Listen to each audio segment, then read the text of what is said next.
Good evening, ladies and gentlemen. Welcome to the second edition of AP1 Bahas. Today we are going to discuss the future of Nepal-India relations. As we all know, Nepal-India relations are perhaps at this historic low for various reasons. One of the main reasons being the dispute over Kalapani. And after that, there have been many irritants, I would say. So the relationships now are so bad. It's looking very difficult it seems very difficult to be optimistic about it. But are Nepal and India destined for very complicated, very hostile relationships, or is there a way out? Today we'll discuss this topic with our eminent panelists. Today we have from India Nihar R. Nayak, who is research fellow with AP1HD, and in a little while Manjeev Singh Puri, former Indian ambassador to Nepal, will also join us. And in studio we have Bishnu Rizal. He is the deputy head of the Foreign Relations Department of Nepal Communist Party. Then we have Leela Naichai, who is a former CA member and foreign policy specialist. Then we have Mr. Pramod Jaiswal, who is with NIIC. He runs a think tank called NIIC, which deals largely in foreign policy. Welcome you all. Vishnuji, let me start with you. The relationship, Nepal's relationship with India are very bad right now. How does this government see its relationship with India, one, and how do we improve it? What is the state of relationship now, and what does the government of Nepal want from the government of India right now? I think our relationship is not so bad stage. Yes, being a close neighbor, there are ups and downs between the relationship of the countries, and we are experiencing a little bit difficult situation now. Before responding your question, I would like to remind you about how the situation created. This is created by India. If you go back on 2nd November of 2019, India issued a political map unilaterally, and Nepal objected it with diplomatic note. Nepal handed over diplomatic note to Indian ambassador, and Nepal requested for foreign secretary level meeting, but India didn't respond positively.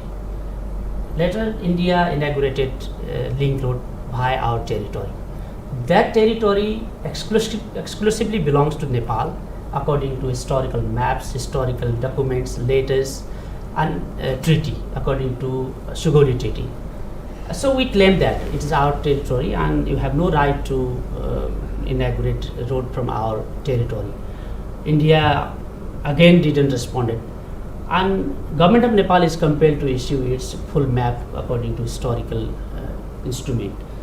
One important thing is that this is not the issue, this is not the only agenda of government of Nepal. It is agenda of national consensus. All political parties came on the same board, and here is no differences between and among the political party about this issue.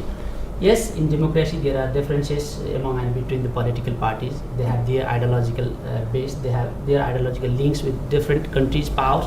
But in this issue there is no differences. So it shows that Nepal is united. Nepal has consolidated its national stand, and we are very much hopeful and committed about this problem. India should realize the reality. What is the reality in Nepal? And government of Nepal is trying its best to have a dialogue with India. Yes, I believe, and I think there is no way except dialogue to resolve this issue. All the disputes between the countries must be resolved. But isn't the government of Nepal has been saying we want dialogue, but there has been no positive response from India. It seems like that, right? Yesterday we got to read that India had expressed its reservation about the new map Nepal is issued. So is it right to say that India is simply not interested in talking to Nepal right now? it's quite amazing why India is not keen to have a dialogue with Nepal. Yes, if India has the reservation about our maps, our stand, India can raise at the table of dialogue. So we are proposing foreign secretary level meeting time and again. We are requesting that, and we are very much sure and we are hopeful that we will be able to convince our Indian friends that why we are claiming that territory belongs to Nepal exclusively. I have already mentioned we have historical documents, treaty, letters, so many instruments. So we again urge government to India to initiate foreign secretary level dialogue. We have already proposed. We have proposed twice. And we are still waiting positive response from government of India, and I think if government of India has any reservation, we are ready to welcome and we are ready to discuss on the table of dialogue. Okay, Vishnuji. Do we have Niharji online? Do we have Niharji online? Yes. Okay. Okay, Leelaji.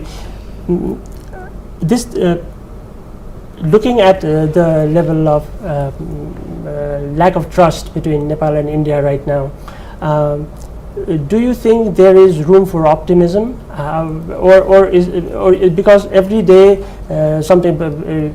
Just yesterday, due to bad reporting in the Indian media, we closed them down. So it seems to be going downhill. How do we bring this up? First of all, I would like to thank you for this panel discussion.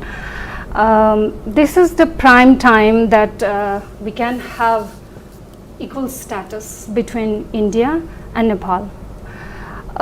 If we are discussing that this situation is the lowest point in between Nepal-India relations, I think I would like to start from the rhetoric question. When was the highest peak in the relationship between us?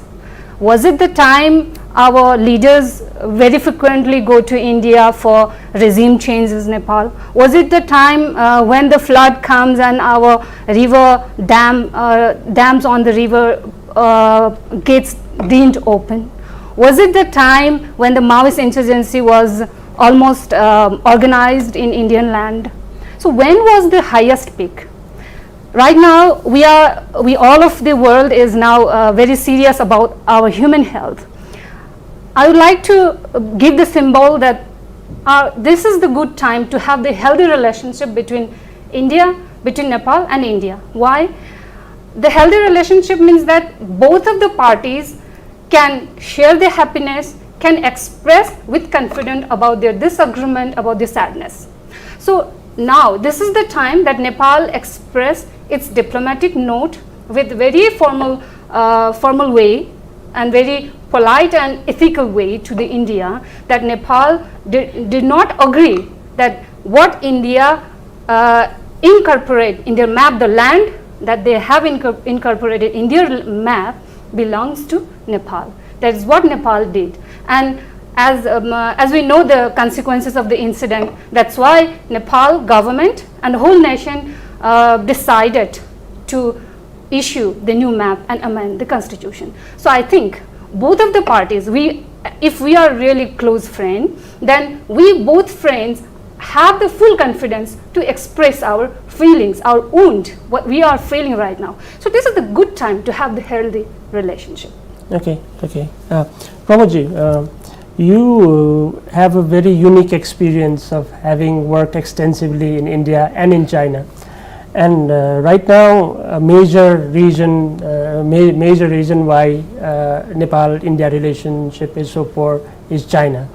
So, in your view, how do you how do you think India sees China's involvement in Nepal, and to what extent has it molded Indian perception and Indian policies on Nepal right now?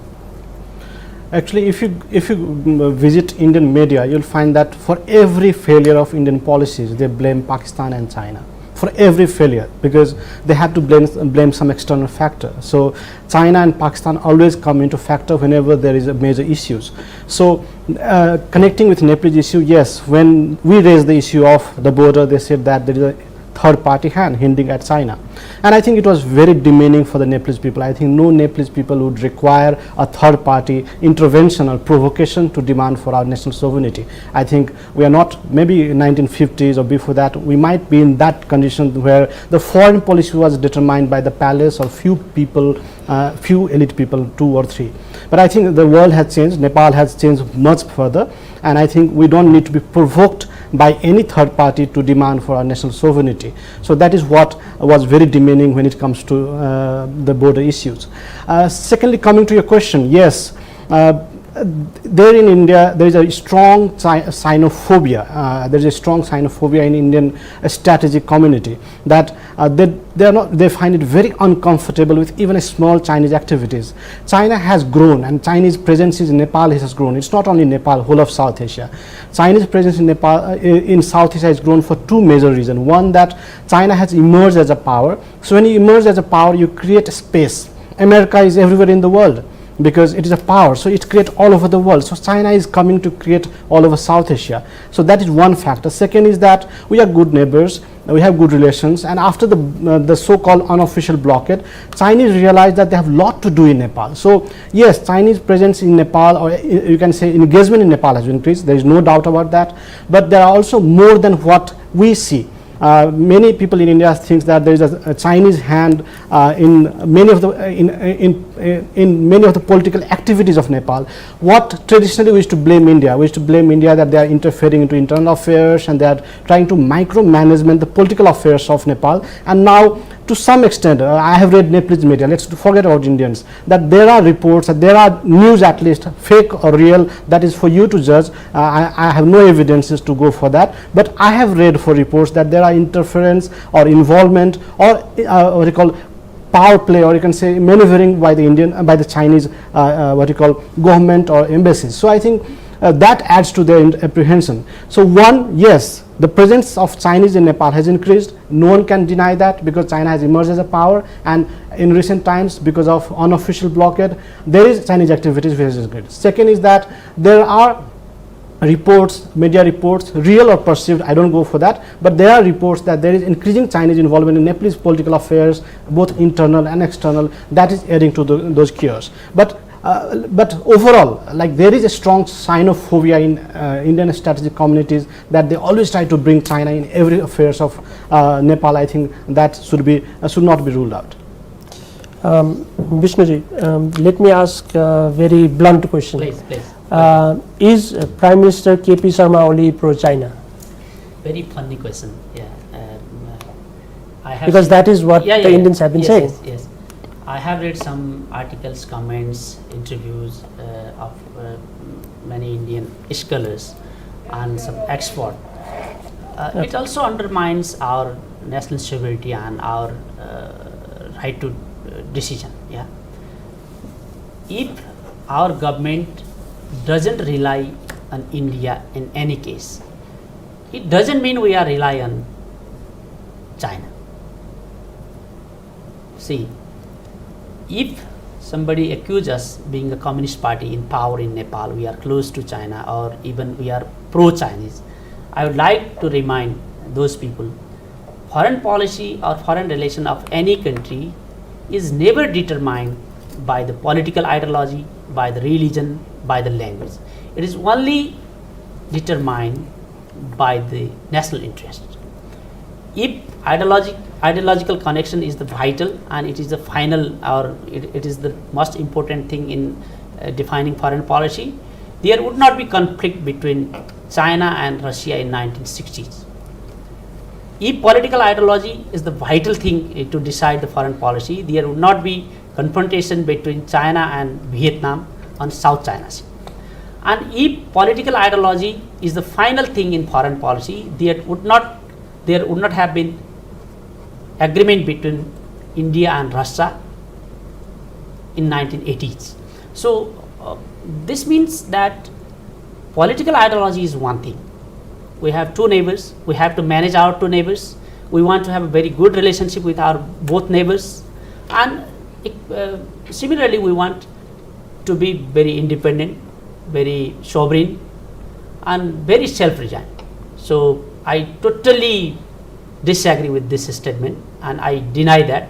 It's very, very much false accusation, and it also undermines our national sovereignty. I gather that Dr. Nayak is with us. Dr. Nayak, welcome to the show. Thank you, Visas-ji. Good evening to everyone. Good evening. Good evening. I intended to ask you something else entirely different, but since the last few days have been very interesting in the sense that Nepal has banned Indian TV channels, Indian news TV channels, and for me it represents a very a historic low in Nepal-India relations, in that, and lack of trust, I would say. So, in your assessment, this Hindi news channels especially, are they doing a great disservice to India and Indian foreign policy? Because whatever they say has a huge implication, a huge meaning in how we see India. So how have you seen this, Dr. Nayak? You see, this media in India, obviously they enjoy freedom of expression, and there's a free media. Yes. And so is in Nepal also. And as you pointed out, the recent media issues between Nepal and India, I think that is very unfortunate. They shouldn't have crossed the line. They should go by Government of India's policy, and they should respect our India's neighborhood policy.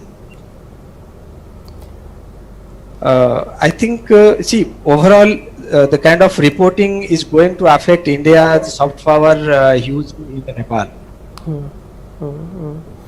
So I think they should have avoided this kind of reporting. I think that is very unfortunate. I can say. But Dr. Nayak, how do we? Sorry to interrupt you. How do we avoid it? Because the Indian media is not under the control of the government of India. At the same time, what the Indian media says has serious ramifications in India's relations with Nepal. So, what do you think is the way out? Can for instance, as some people are suggesting, that maybe Nepal should talk to the foreign ministry in India and ask it to issue some guidelines to the Indian media? What do you think is a solution to this? No, you see, one cannot generalize, because there are a particular group of media, they are doing, particularly that Hindi language media, they are doing this kind of reporting. If you see the English channels, they are not doing this kind of reporting. Okay. They can do, suppose this Hindi channel, Government of India can direct them to send their representatives to Nepal, and they can meet different stakeholders and political actors, all the civil society members or the academician, to get exactly what is actually happening inside Nepal. Then the report from the Kathmandu, then that will be more authentic and that will be more correct information, number one. Second, I think since this kind of issue has been now occurred, I think Government of Nepal, instead of making any proactive response or proactive action, they should use the diplomatic channel. They should discuss with the Government of India about its concerns, and they should resolve this bilaterally. And so far only the private cable channels owners, they have only banned these Indian cables.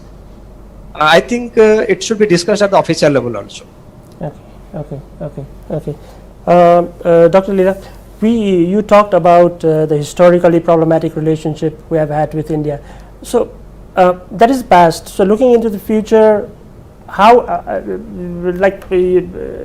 saying that we should respect each other's sovereignty, territorial integrity, that somehow seems very theoretical. Do you see any practical ways that the animosities, the suspicion between the two countries can be minimized? Of course, they are theoretical, but theory has lot thing to guide in practice. For example, if we say that Nepal demand to respect the sovereignty of Nepal, it covers so many things, that wherever Nepal decide for its country, for her country, it's it's on the basis of her own decision, like we have the process to decide for our national issues. So one cannot abuse or accuse for being influenced by some other party, some other power for Nepal's decision. We have the right to have the decision of us. And another thing, in the past when we have passed the constitution as well, at that time it seemed as if we were punished from the India by doing the they call unofficial but suffered officially. We suffered a lot. So that's why such kind of behaviors, and we know that in the border areas how Nepali people are treated, and even the border security is not that good. So these are many issues, as I already mentioned, monsoon is coming and many people are now going to have the sufferings. So these are the very prime issues where we found that in the past, India as our very nearest and dearest friend, did not respect the sovereign decision, sovereign request. So the theory has a lot of things that guide our practice. So on that practice level, Nepal did not get that. That's why we are now telling them very formally, as you say, the situation is just like why we are crying, because we have a wound in our body and our voice is that we are still alive, as the poet Durgalal Shrestha has written in Newari song. So this is the same situation now. Pramodji, to add to what I was asking Nihar, I had the misfortune of watching you in a TV show, in an Indian TV show, where the host was asking you a question, and then you were shouting to be heard, but they had muted the volume. So it seemed like you were just randomly making gestures, So that kind of why does the Indian media feel the need to almost demean the issues of its neighbors, and again, like Nihar put forward his view. What do you think is the way out? How do we change the perception of Indian media as such towards Nepal? Yes, you are right, and I think for that particular reason I would like to thank you for that. Our voices from Nepal has to reach New Delhi, not only New Delhi, whole India. The reason is that people in India are ill informed about Nepal, not so informed about Nepal. When it comes to affairs, I mean, we have very good relations. That is different. That's why when you ask the question, has Nepal relation gone very low? I say no, because it's Kathmandu and Delhi who are angry, and it's two media who is shouting. What are the people? They are not affected. They might. The map has not changed anything at the moment in reality. So how does it affect the two relations? It has not affected at all. I can go to that extent. So similar is the situation that New Delhi, or you can say in India, is not aware what Nepal is, Nepal affairs is, and also there is very little knowledge about Nepal in India. That's why there is lots of ill information, unlogical arguments in India. Second is that one is also tactical, that there is huge nationalism in India, and that comes through media, that what Modi does is always right. And India is never wrong. It's Pakistan, it's China, it's other can be wrong, but India can never be wrong. If Nepal goes to China for its national interest, it's wrong. But if India goes to America for national interest, leaving Russia, it's in Indian national interest. So that logic of relations is not known by the common people there. So I think first is that Indians are not aware what Nepal is. Many of them, you might have read in the past, that they're not even aware that Nepal is a sovereign country. Many used to be in illusion that it's a part of India, one state of India. So first is lack of information. Second is plan, that government also provokes certain medias. I mean, Nihar said it's a democratic country. Yes, both the countries have democratic media, but I think certain guidelines can be brought when it comes to foreign policy. India does that, I mean, weekly briefings and all. So certain guidelines are required for healthy relations. I mean, if India do not want to go for that, it's fine. But if both the countries want good relations, for that, I think for when it comes to security, foreign policy, sensitive issues, I think there should be certain guidelines, not only to Nepali press or Indian press, all kind of press should sustain that kind of relations and that kind of laws. So I think first, lack of awareness. Second, it's planned, that maybe the media's voice will maybe make Nepal scared, or maybe they will feel pressurized and not get provoked. Second, I think it would have worked if people in Nepal would have not reacted I think it is likely that government would not have come with the map. It is very likely, because this map issues, it's since ages. It's not like it happened yesterday.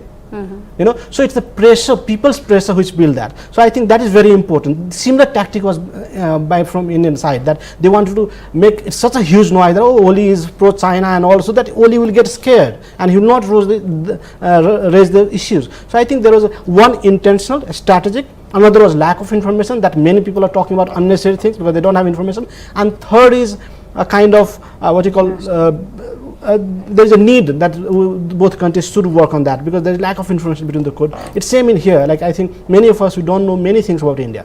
Dr. Nihar, you are in many ways Nepal's point person in IDSA, and IDSA provides inputs to the Indian government. And you are in close contact with the Indian bureaucracy as well. So what in your view is the position of the government of India on Nepal, say on Kalapani, or restarting the stalled talks? Where does the government of India stand right now? Okay, Biswas, if you'll give me 2 minutes extra, I'll just come to your point. Yeah. Before that, I'll just like to clarify a couple of issues raised by Leela ji and Pramod. I'll just clarify one more thing. You see, sovereignty, no one is questioning the sovereignty of Nepal. That's very clear.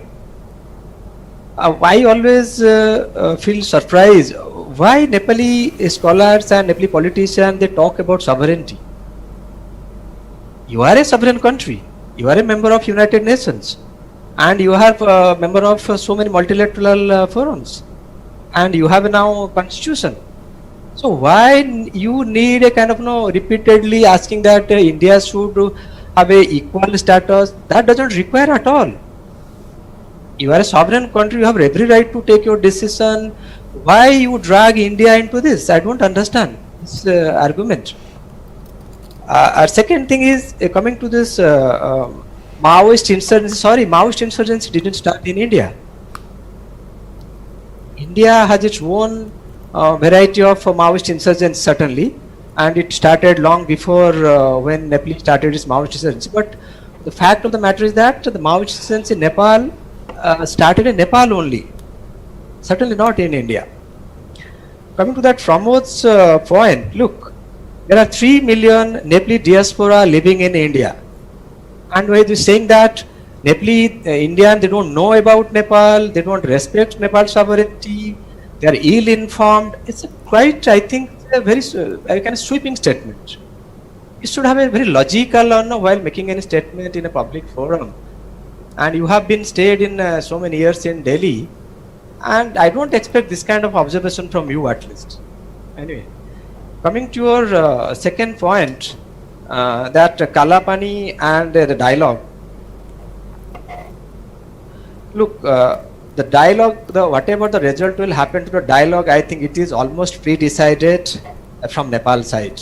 So the government of, I think, there's a general view in Delhi and in academia and the policymakers that the results are pre-decided. Because why it is pre-decided?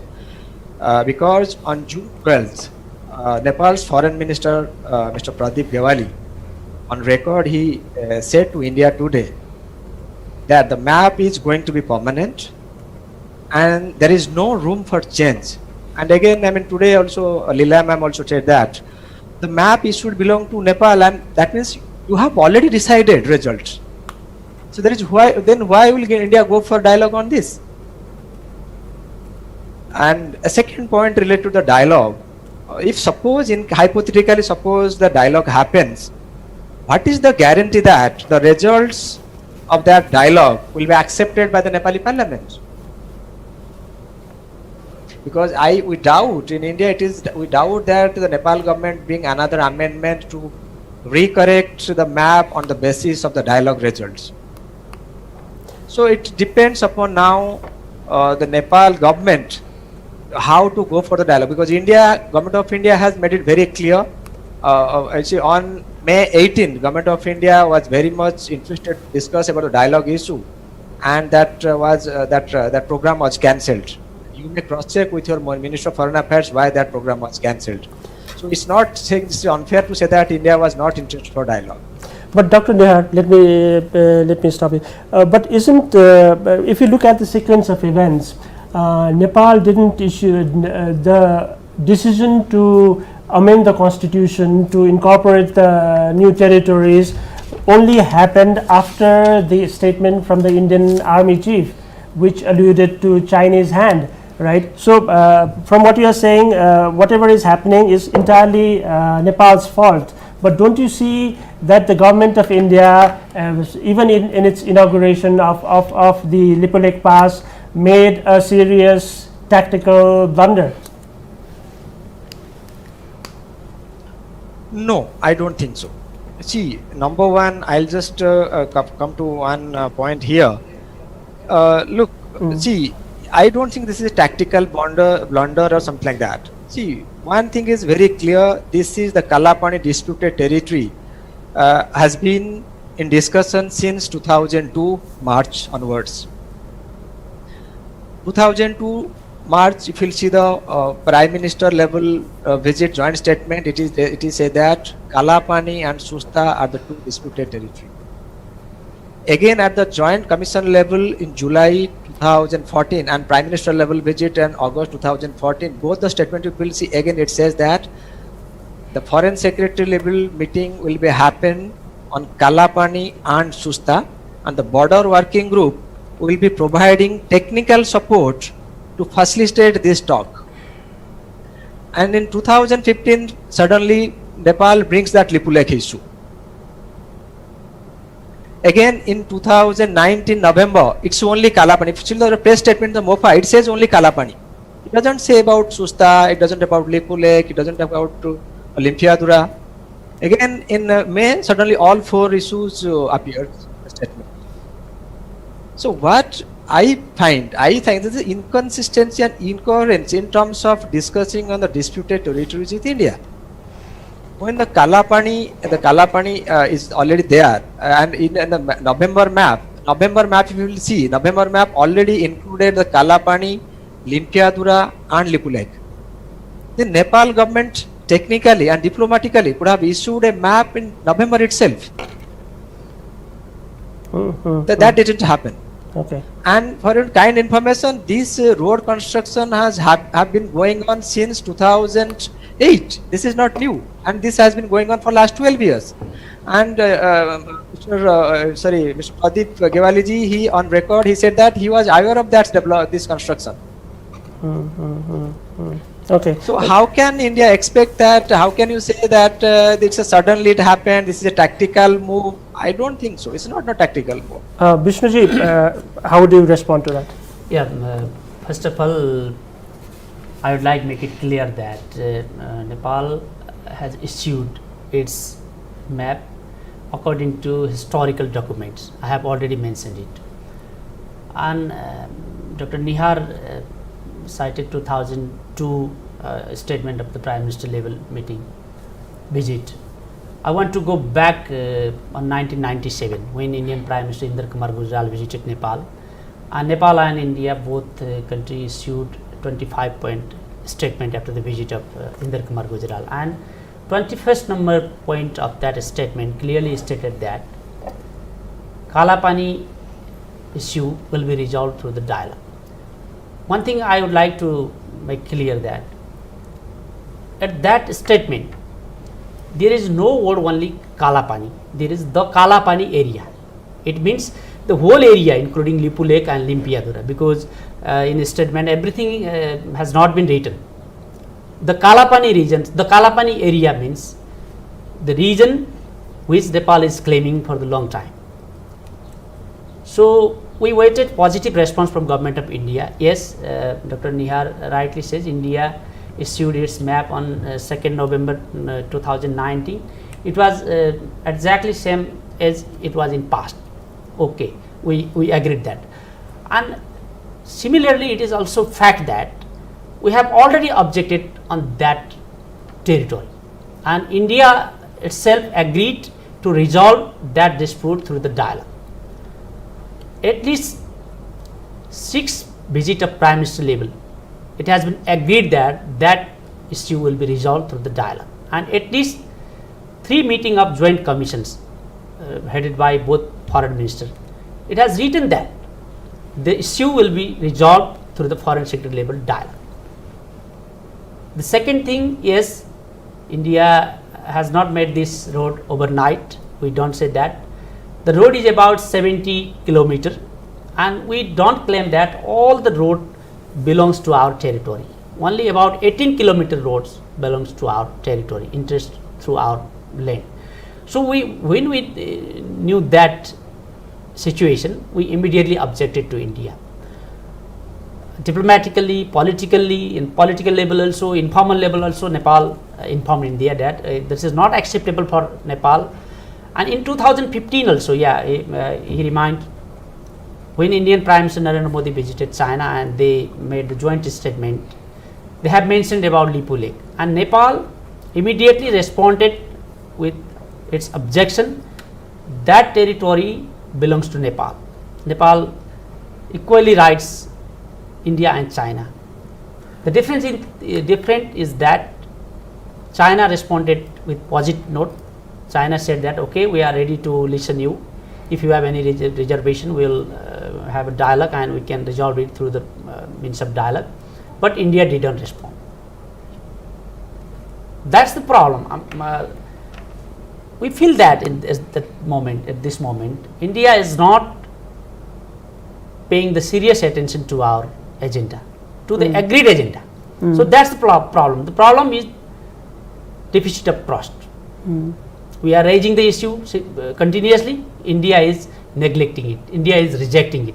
So we are compelled that, and our nation is united, and we have issued our full political map. So the second thing, he has said that if when Nepal's parliament endorsed its map and it is said that there is no room of negotiation, it should be taken as a political matter.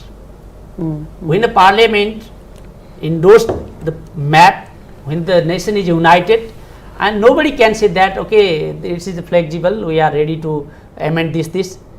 Okay, let's have a dialogue, let's sit for dialogue, and we are ready to produce our all evidence, and we are fully confident that we will be able to convince our Indian friends that territory exclusively belongs to Nepal. If anything is made there, if the different decision is made there, that will be done by the common consensus. So we must not be judgmental now. We must not predict now what would happen in that dialogue. First, we should have a dialogue. So why India is reluctant to have a dialogue? Even before the releasing the map, there was a plenty of time. We are eagerly waiting. We tried to contact with Indian Prime Minister. Our Prime Minister was trying to have a dialogue with Indian Prime Minister. We mobilized all the channels, but India didn't respond. So we are compelled to issue this map by India. Okay. Although this program is supposed to be about the future of Nepal-India relations, I think so many existing problems. There are so many existing problems that it's a little difficult to look beyond that at present. We'll take a short break, and after that, Manjeev Singh Puri, the ex-Indian ambassador to Nepal, will be with us. Thank you. We'll be back in a while.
Hello.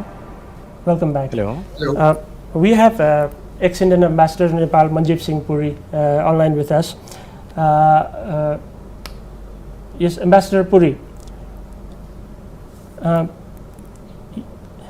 Ambassador Puri, are you there? Me. Can you hear me, Biswas? Yeah, I can hear you. I can hear you, sir. Thank you. Yeah, I can hear you clearly. Sorry for coming on late. No problem, sir. You were in Nepal for 3 years. You, by the standard of Nepal-India relations, I would say you spent relatively quiet time here. In your experience, what Is that a disqualification? No, sir, not at all, not at all. Except last moment. Not at all. You enjoyed quite time here. What I wanted to ask you was that, in your experience, what are the major issues between Nepal and India? What are the major areas of disagreement, or are there any issues that frequently cause mistrust between the two countries during your tenure? Biswas, thank you for inviting me. I deeply appreciate. Can you hear me clearly? Yes, sir. Yeah, because I'm hearing a lot of echo, etc. That's why I asked. Yeah, we can hear you clearly, sir. Okay. Thank you so much. So, sorry that I came on a little late. I wasn't here. Look, I thank the Lord Pashupatinath that, as you said, perhaps mine was both an eventful and an uneventful tenure. Yeah. So why do I say eventful? Look at, in the course of slightly less than 3 years, we had Prime Minister Oli visit India twice. Yeah. Prime Minister Sher Bahadur Dioba visited Nepal, India. The Right Honorable President visited India. And twice Prime Minister Modi came to Nepal. And we were able to undertake really game-changing and path-breaking projects. Look at the integrated checkpost at Birganj, Raxaul. And soon after I left, the one at Viratnagar. Vishnu, good to see you there. Hi. Sorry, I don't know the others, but namaste to all of you. Yeah, our own 3, and the pipeline. And I want to just tell you, when the 2 prime ministers jointly inaugurated the pipeline, and I had the privilege of being there in the Prime Minister's office. When Prime Minister Oli announced a 2 rupee per litre reduction at the pump, look at the kind of impact of these things. So my understanding is that India and Nepal have the strongest of links, perhaps anywhere in the world, not only rooted in history, but geography. And these links at the level of people, when we are able to take them forward, the beneficiaries are both our countries. Now, I haven't, I really don't know what else has been discussed in the program before this. So you. But I believe very strongly. Yes, sir. So, Biswas, I'll just take 30 seconds. Yes. Sure. I just want to bring you to the current moment. Yes. At the moment, globally and certainly in our countries, the biggest challenge is the corona pandemic. Let us not underestimate not only the disease side of it, but the economic aspect of it. My country, which is a very large economy with great abilities to be able to sustain these things, we are also bracing for a very difficult economic time. I don't think in Nepal, where remittances make up as much as 30% of your GDP, and where the obvious is staring you in the face, this should not be the big focus. And you have an automatic ability to be with us, and it's your plus point. you know India, you know the Indian economy, you have all these. So I would really say that this is the time when the two countries should leverage their togetherness for their people. And we've got ourselves distracted. Ball is in your court. I'm sure you'll think of some reasonable Ambassador methods to Puri, come. you say we were distracted and the ball is in our court, but is that almost absolving India or the Indian government right now of its recent actions, which has caused a lot of misunderstanding What has the between the two Indian government countries? done? For instance, No, let me ask you, what has the for Indian government for done? instance, inaugurating the road in Lipu Lake in the middle of the The pandemic. road is purely in Indian territory. Yes, I but say, yes. let me say something to you. Even the map of Nepal, in your own symbol, did not have any of these portions in it. All right. So just think about the situation, and just think about one thing. I know that the area, there's a small area around Kalapani, which has been a matter of discussion. But where did this Limpia Dhora come into the play? So just think a little bit about it, Viswas. Everybody needs to be much more cognizant of what the people need at a particular time.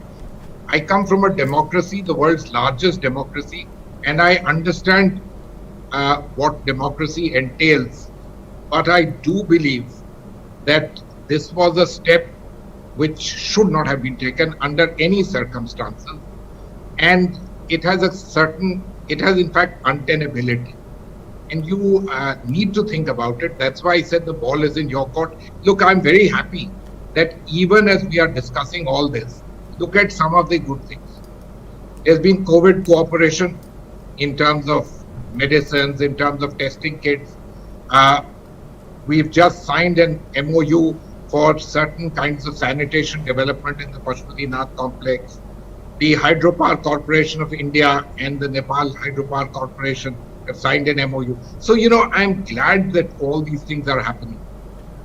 Because our relations at various levels perhaps even bridge the political discourse at state level, and that's really the nature of the way things are structured. Okay, I'll come back to you again. Leelaji, our ambassador raised some very interesting issues, so did Nihar. India is the world's largest democracy. We have this historical, cultural ties. So we should not allow anything to come between us. Is this a very simplistic statement in your view? See, the first thing, like India, the people-to-people relationship is the one kind of relationship, and another, as I say, this relationship between two sovereign countries. I understand Dr. Nayak's misunderstanding or not to understanding how India, why Nepal is saying that repeatedly saying that respect the sovereignty of Nepal. Why he doesn't understand? Because he represents the violator side and we are the victim side. That's why the perspective is different. That's why he can't understand it. As we say that the wound of the chopping boards cannot be understood by the knife. So I would like to give some example how to respect the sovereignty. As it is understood that from 2008 the road started to build, and it touched, in his, I borrow his own terms, it touched the disputed land. If it's, we are claiming it's our land, but is saying that it's a disputed land. Even if we accept that terms, then is it necessary to have the consultation to do any construction before to consult with the stakeholder country? So this is how the violation of sovereignty. And another thing, some years back we have the news report that from the Indian side in Laxmanpur Bandh there was the road construction as well, and from Nepali people themselves went there to stop the construction site. And there are others as well, as once we told that there are news reports that the terrific monsoon was there and flood was there and the dam gates was not opening, which was supposed to open due to, at the crisis time. There was another kind of violation of the sovereignty. So that's why I am saying, though theoretically we just say that respect our sovereignty, but in practice it has so many things to do. Yes, we agree that there is roti-beti relations between India and Nepal, but at the same time we have to accept that we are different countries and we have our own laws through which we follow and rules our country, and they have their own. As we say that we respect Indian sovereignty, that's why we never go to encroach any smallest part of the Indian land. We never go there to hamper Indians and comes to cross the Indian border and kill some people in the name of crime or something else, which was happened to Nepal. This is how repeatedly the violation of sovereignty is going on in the past. And you are talking about, we are much talking about the past, not of the future. We cannot move to future unless and until we have been very much clear on our past and make a consensus. That's what we are talking, that let's have the consensus, let's have the talk. Where is our misunderstanding and where is our disputed relation? Yes, of course, one cannot make the people awake if he or she is pretending sleeping. Dr. Nayak, I hope you are still with us. I wanted to ask you. I wanted to ask you how does the Indian establishment or New Delhi see the Chinese involvement in Nepal? Because we constantly hear, I mean, it seems like the major problem India has with Nepal right now is the very troubling, so-called troubling proximity between Nepal and Beijing. So how does New Delhi see it, and do you think that Nepal has crossed the red line? Many Indian analysts use the term red line when it comes to Nepal's relationship with China. So in Indian view, has Nepal crossed that deadline? Yes, thank you, Vishwas. Look, I can't comment on what Indian media or others are saying, but I'll give my own viewpoint on this. See, I believe that the Nepal and China relationship is a relationship between two sovereign and independent countries. How China is dealing with Nepal and how Nepal is responding to China, that is a different issue. I am not supposed to comment on that because there's a bilateral relation between two sovereign countries. As a third country, I am not supposed to comment on that. I can say that look, Government of India, I think, is pretty clear that its engagement with Nepal is very different, is a historical, cultural, and the state-to-state level also very vibrant. And the Government of India has identified certain core issues, and that has been expressed and discussed with Nepal government at the various level. And the Government of India believes that we'll engage with Nepal as per our capacity and as per our capability. We are not supposed to compete with whether China is increasing its footstep or China is increasing its investment. I don't think that is a very wrong perception. People generally say that, but I don't think that is a very correct observation.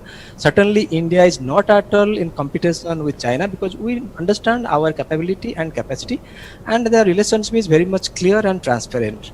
So, what others say, I don't agree with that. Okay. Coming back to you, Ambassador Puri, you emphasized the historical links between Nepal and India, and India has always emphasized on the term special relationship, and many Nepalese find that problematic. How do you how do you define this special relationship, and do you think there is a future for this kind of a special relationship, or does the relationship between Nepal and India need to change in light of whatever has happened? Vishwas, I am very clear in my mind that the relationship between India and Nepal is a very special one, and I'm not going into the technicalities of bureaucracies and diplomacy. It is special such that it is almost nowhere else in the world. Let me give you a little example. The European Union struggled for 50 years to remove borders. And despite all that you hear of, nationalist fervor, etc., they haven't removed it. Even during COVID, there are movements, etc., despite quarantine issues. There are such tremendous gains on both sides, which as a result of it. Therefore, the word special has a special meaning which we have transcended a lot of things which the rest of the world in the Westphalian sense has perhaps not been able to. Now, I was listening to your expert on relations, and I want to tell you that I'm very happy that she mentioned the word roti beti, because I've heard from different people. I want to tell you that since I've been out of Nepal, frankly, this is not what I'm following every day. And we are in a lockdown situation in Delhi, and I'm in my own apartment. She mentioned roti beti. I'm very grateful to her. We all understand state-to-state relationships. Just think about this. The 1950 treaty between India and Nepal was perhaps the first categorical treaty signed by Nepal with any India which categorically stated or recognized this, what you are talking about in big ways. You're a different country, you're a sovereign country. You have every right to do what you want. We supported your membership of the United Nations. So have no doubt, India values Nepal as a sovereign independent country and one with which we have outstanding relations, especially built at the level of the people. It remains so. Let me tell you something about these so-called transgressions. There are no transgressions. Think about this. We were able to go from a watershed-based principle on border demarcation to a GPS-based system with relative ease. And if 98% of the border stands demarcated and the strip maps are signed, you do understand and agree that, these are countries which know how to cooperate and they know how to take things forward. So there are some more issues which need to be resolved. They will be resolved. We're talking about this road. In my 3 years,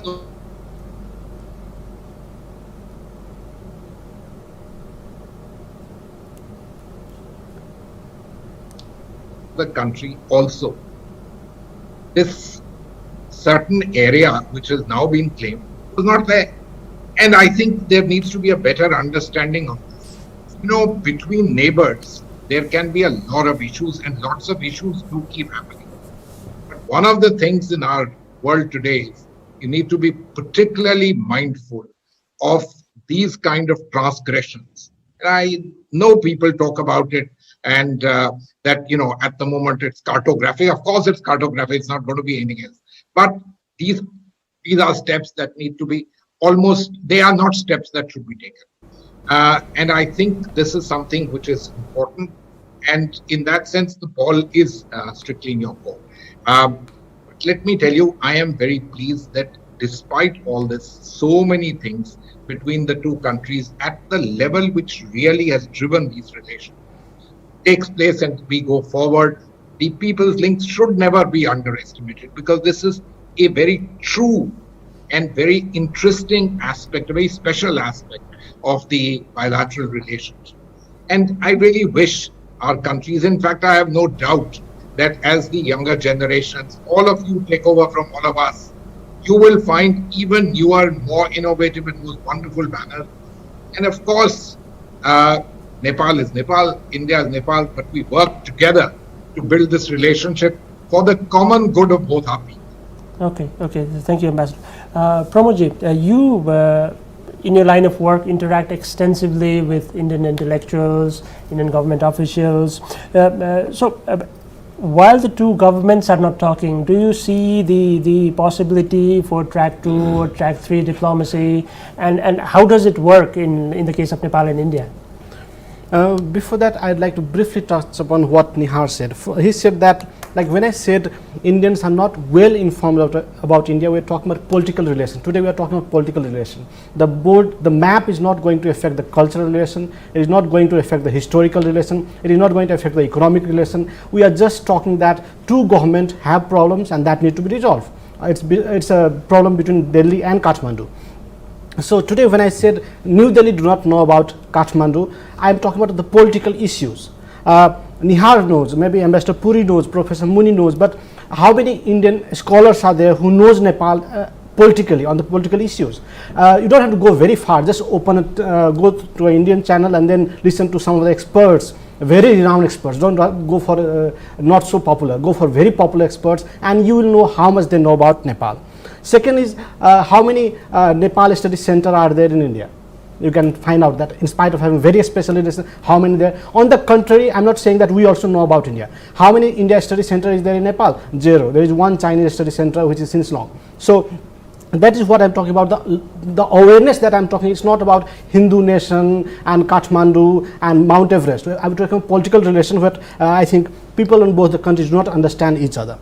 Second is, I just want to briefly comment on Ambassador Puri said that the certain part which we claim right now is not in the map of Nepal. It's true. But there is a difference between Indian map, Pakistani map, Chinese map and Nepali map. What India, Pakistan and China does is that they put disputed territory on their map. We never did that, and the reason is historical and there are special relations. So we never put those things which are not resolved. We only made the map on the basis of what we control. Certain parts are disputed, we do not control, and we never claim on the map at least. So I think that is there. There can be question why now and all, there is a different debate altogether, but there are historical reasons why Nepal did not put certain parts on the map of Nepal. Coming back to the questions like how can it be resolved? I think track 2 can't resolve these things. These are technical issues. But at least in the confidence building measures. Yes, we can pressurize the two groups, like people in India can pressurize Indian government, people in Nepal can pressurize Nepal government to sit for the dialogue, and that's maximum we can do because they are technical issues. Both sides strongly believe that that part belongs to them. India believes that it's theirs and we believe it's theirs. That's why there is a dispute. So the two technical committees, not people like you and me who have never seen a map and making comments. Two technical committees should sit together, look at the map. It's based on fact. There might be some interpretation and all that can be discussed. So I think two technical committees from two countries can sit together, look at the map, look at the facts, discuss, and sometime on the basis of facts, sometime basis of agreement, sometime basis of compromise, they can come with a solution.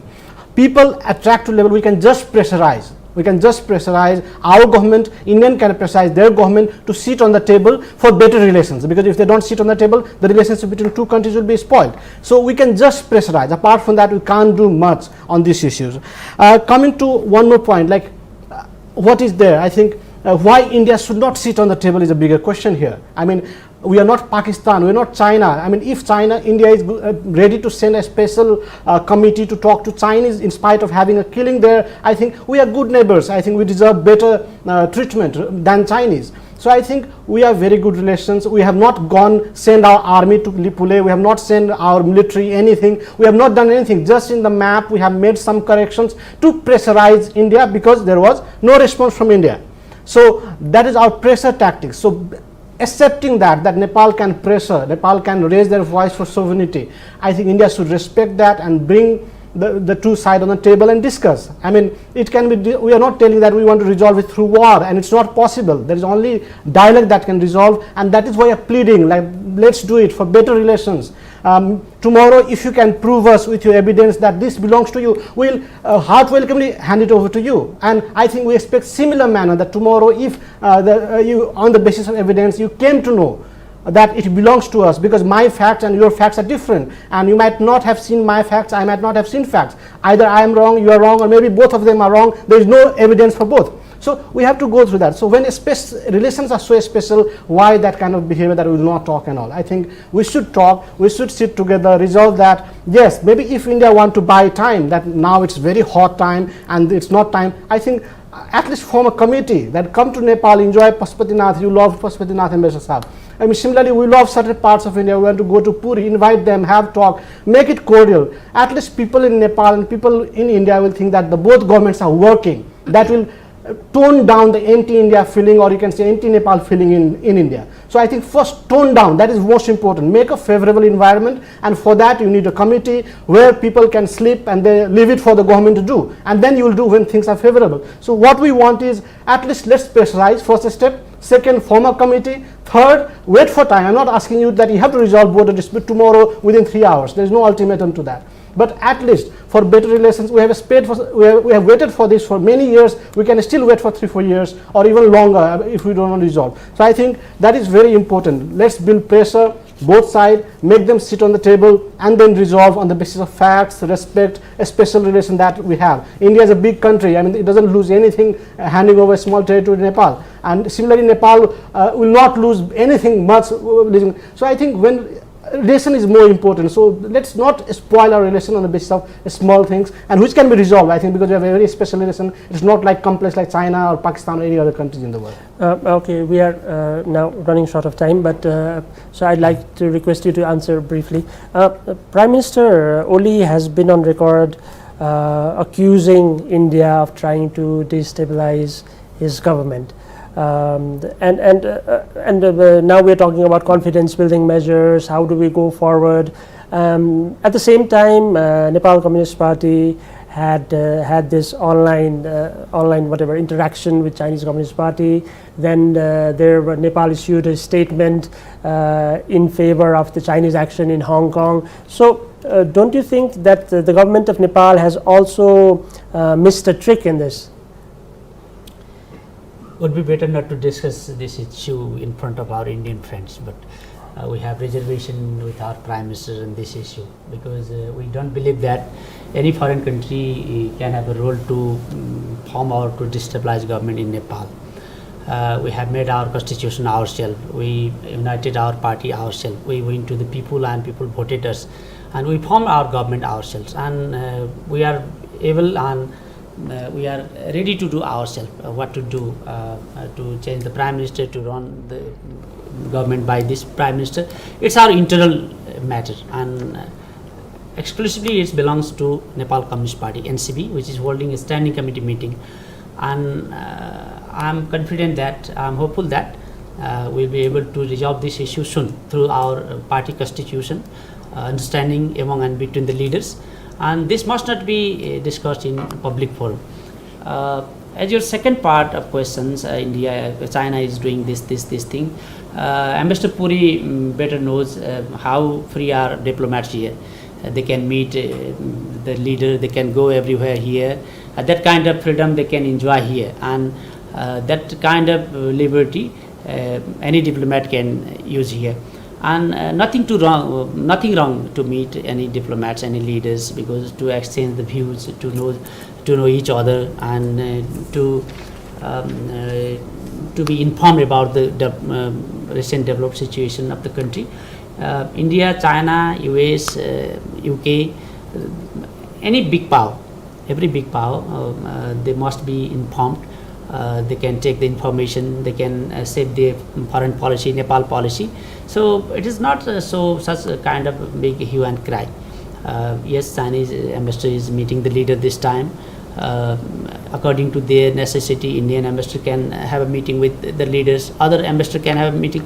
So this is also the matter of inferiority complex, as I think. If somebody meets you, you are compelled to change your mindset. No. People can meet, diplomat can meet, but we are able to decide what to do. It's our very internal matter. And yes, according you raised the Hong Kong issue, other issue. Nepal is very committed and very respectful to our neighbors' sovereignty and sensitivity. When India abrogated Article 370 and reorganized Jammu and Kashmir, Nepal didn't say anything in against of it, or any other parts of India. India can do according to its constitution, and likewise about Tibet, about Hong Kong. These are the integral part of China. So we are very committed one China policy. We are very committed one India policy, and we also expect so from our neighbors. Okay. Dr. Nayak. What do you think are some of the steps, practical steps that Nepal and India can take right now to diffuse the tensions and to go about improving their relationship? And if you have any closing comments, please go ahead. It's a very difficult questions to answer, but I think let the border working group, which has been formed in 2014, complete its technical report. build a technical report, and based on that, then both the government can decide when to meet and how to move forward for the dialogue, because the technical report is yet to be submitted. And as per the 2014 August agreement, the technical committee, the border working groups are supposed to provide technical report to the foreign secretarial meeting. That is the one reason why the dialogue has not been happening for the last 5 to 6 years. So we should keep it in mind that the border working group should complete its task. Then I think then we should decide when to go for this dialogue. But it's very difficult to say that whether to form a committee or a because one thing is that there is a technical problem here in the dialogue here. Because the Nepal map doesn't figure Susta. The Limpiadura, Lipu Lake and Kalapani, there Susta is yet to be figured. So how to deal with the Susta in that dialogue? That's another technical problem will arise while go for the dialogue. Okay, Ambassador Puri, what is the way ahead? How do we move forward from here?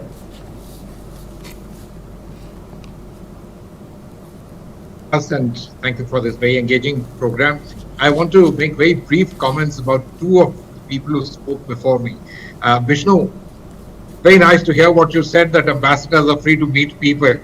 I remember a nice piece of paper which said ambassadors shouldn't go about meeting anyone. But let's leave that out. You know, your sovereignty, you do what you want, of course, and we recognize that fact and so on. Somebody said something about track 2 and so on and so forth. I so much agree with that. Because if you recall, last year, we did an event in Nepal on India-Nepal Think Tank Summit. And the whole idea was just a simple one. We need to revive the idea of more interaction. And I want to tell you, I think colleagues in Nepal know India very well, really very well, and I'm very impressed. In fact, I used to often get myself, in a sense, educated about their understanding of things in India, so I fully understand all of them. Look,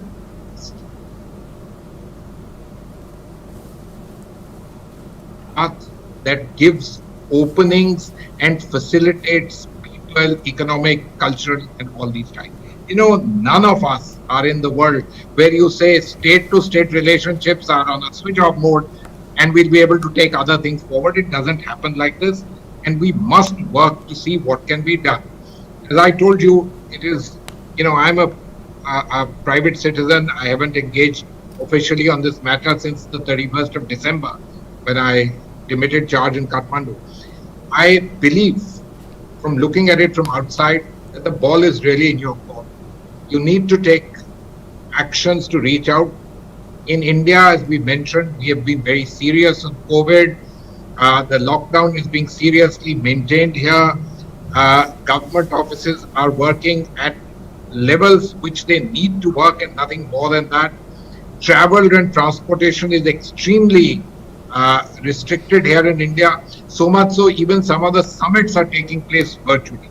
So I understand that the Ministry of External Affairs said we'd be very happy to talk, that this COVID thing relax a little bit. I'm sure there would be action. Okay. I can't believe that there would be. Okay. We are all diplomats and we obviously believe in dialogue. That's the absolute bottom line. Okay. You have to accept that there are some elements of what have happened which makes things sort of untenable, very difficult, and in a sense, the ball lies with you.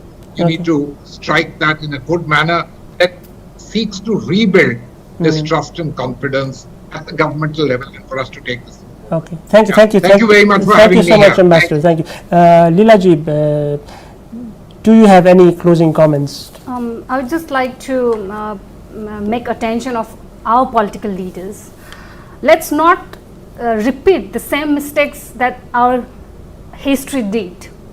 Let's not be late to work for the country, and let's not make third power to enter in our domestic affairs. If they did so, it's a blunder for us. It's a crime against our country and countrymen, which in some part of our history there was happened, and let's not repeat it. It's too much now. Let's stop it and do by our own conscience for our country. Thank you so much.